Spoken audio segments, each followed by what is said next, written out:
So what we are really encouraging is that you accept the reality of this vibrational reality. Do you? Do you know there's a reality and there's a vibrational reality? Do you know that the vibrational reality precedes the reality? In other words, there is always a vibrational equivalent of something before there is a manifestation of it. And in this vortex of creation, all things that you want have been gathered and are held by the resources that create worlds for you to feel your way into the vicinity of. So today we're going to be talking about getting into the vortex. On Monday, the book will finally be released. Getting into the vortex. It's been driving Jerry and Esther crazy that they can't just put it in your hand because they have discovered that it seems to do the work. And do you know what its secret is? It plays music that is unusual in canter and asks that you find a breathing pattern that matches it. But because it's unusual in its canter, it's 1, 2, 3 strong breaths in, and then 5 breaths out. Not what you think you do. Often what you do when you sleep, but not what you think you do. You think you go 3 long breaths in, 5 shorter breaths out. And it requires so much of your attention at first that you can't think about those worrisome thoughts you've been thinking about. So just focusing upon the music that is played puts you in a place of less resistance. And then in the background, we are speaking to you everything that the source within you knows about everything that matters to you. Now, this is a tool that will put you in the vortex. You don't need it. You just need to know that there is a vortex and want to get in. And you need to notice when you are in and do that more often. And once you're in the vortex, it's helpful if you notice what thought threw you out and then avoid that thought if you can by thinking thoughts that help you to maintain your frequency. We want to help you to realize that so much of the effort that you've been offering, effort to meditate, effort to focus, effort to accomplish goals, effort to make your world a better world, your personal world or your physical world a better world, so much of the effort that you've been offering has been from your keen awareness of what you don't want. The majority of the effort that the majority of people, that the majority of you know, which means almost everybody, is offering almost all of their effort from outside the vortex. And that's why it feels hard. To make the point, we've been playing with these money and the law of attraction cards.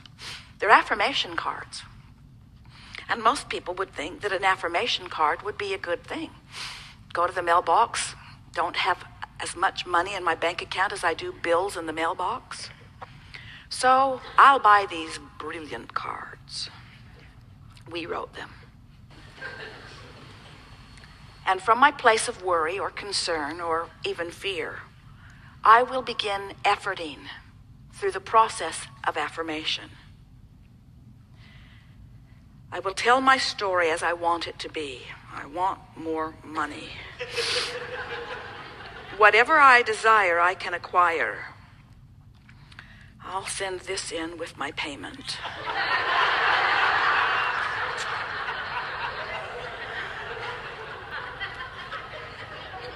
Achieving success is my natural birthright.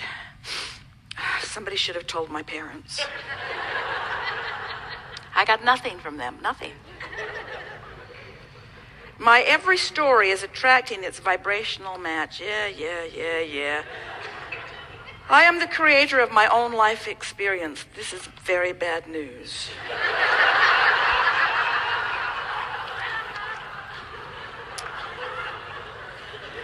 You sort of get what we're getting at. When you're outside the vortex and you effort, there's a backlash because it activates a defensiveness within you that sort of defends where you are. Sort of like when you have a disagreement with a friend on the same point, and the friend believes one way and you believe the other way, and the more you talk, the more you both dig in where you were. Neither one of you moves over to where the other one is. That's what happens when you are outside the vortex, when you do your affirming. It's like you are affirming the opposite of what you mean to. I'm developing the skill to direct my thought. Right. I do not need to have money to attract money. Well, that is fortunate.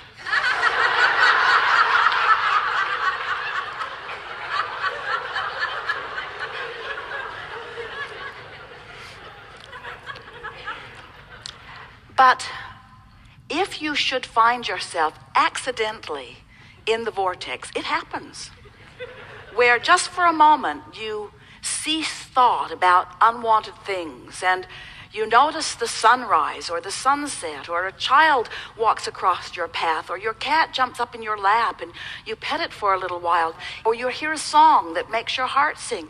You find yourself in the vortex, all of you do, sometime during the day. And if from inside the vortex you begin reading these affirmations, the feeling is entirely different because there's no vibrational backlash. Are you hearing what we're getting at? If you're speaking about what you want and it feels bad to you when you're doing it, it's not helping. Don't effort when you are vibrationally out of sync. The first order of business is to get vibrationally in sync. The first order of business is to get in the vortex, to tune into who you really are. And then the story I tell is the basis of my life. That sounds nice when you're in the vortex. I'm the creator of my own life experience. From inside the vortex, you feel that empowerment. You're glad that you are. You're looking around. You're rendezvousing with thoughts. It feels good to you. Goosebumps are shivering up and down you. As you read what you know to be, as you find affirmation with what the source within you is affirming all day, every day, it feels wonderful to you. It's life-giving. You feel frisky. You feel exhilarated, you see. So what we're getting at, we think you know what we're getting at. Don't try when you're not in the vortex. If you're not in the vortex, you have only one thing to do. Get in the vortex. Well, how do you get in the vortex if you're not in the vortex? Well, stop doing whatever you're doing that's keeping you out of the vortex. Oh, all right, I'll leave my husband.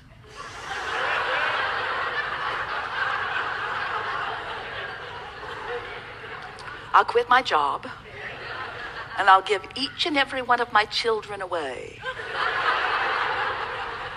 That isn't exactly what we meant. We mean the things that you are doing all day, every day, that are affecting your vibration the majority of the time, are the things that are going on in your mind. It's the things that you're thinking about. It's the things you're pondering. It's the beliefs you hold. A belief is just a thought you keep thinking, you know. So what you're wanting to do is change your beliefs, train your beliefs. But here's the thing, that this getting into the vortex conversation is really wanting to impart to you in a way that you've never heard it before. Don't try to change your thinking from outside the vortex. It will only backlash and make you dig in more. To change your thinking, you've got to be up to speed with who you are. So what does that mean? Meditate, quiet your mind. When you quiet your mind, you'll stop thought. When you stop thought, you'll stop resistance. When you stop resistance, your vibration will raise. When you run, when you take walks, when you get out in nature, when you interact with those who you really love, when you make long lists of things that you appreciate, when you get on rampages of appreciation. We've written several books, and every book is full of processes. We know you're sick of them. Processes, and every process is written to assist you in moving in the direction of who you are. But this is the big one. This is the big one that will make the most difference the fastest to you.